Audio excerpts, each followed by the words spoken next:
Oman ने गैर मुल्की सरमायाकारों और माहिरीन को मुतवज्जा करने के लिए 2025 में गोल्डन वीजा स्कीम मुतारिफ करवाई है, जो विजन 2040 का हिस्सा है। इस स्कीम के तहत कम से कम 2 लाख ओमानी रियाल यानी तकरीबन 5 करोड़ 20 लाख पाकिस्तानी रुपए की सरमायाकारी पर गैर मुल्की अफराद को 10 साल काबिल तजदीद रिहायशी वीजा मिलेगा। ये वीजा सिर्फ दरख्वास्त दहिंदा तक महदूद नहीं, बल्कि उनके शरीक हयात, बच्चों और करीबी रिश्तेदारों तक बढ़ाया जा सकता है, बगैर उम्र या तादाद की कोई हद के। ओमानी वजारत मनसूबाबंदी के डायरेक्टर जनरल मुबारक बिन मोहम्मद दुहानी के मुताबिक ये इकदाम ओमान की मईशत को तक़वियत देगा और निजी शोबे में नई मुलाजमतों के मौके पैदा करेगा। पाकिस्तानी सरमाकारों और पेशावर अफराद के लिए ये स्कीम एक सुनहरी मौका है, खास तौर पर उनके लिए जो पहले ही खलीजी ममालिक में मौजूद हैं और तवील मुद्दती क़याम, खानदानी सेटलमेंट या कारोबार के फरोग के ख्वाहां हैं। ये वीज़ा प्रोग्राम सऊदी अरब और यूएई के तवील मुद्दती वीज़ों की तर्ज पर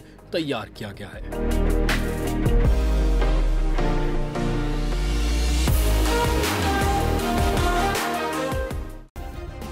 सब्सक्राइब करें और बेल दबाएं ताकि कोई खबर रह न जाए।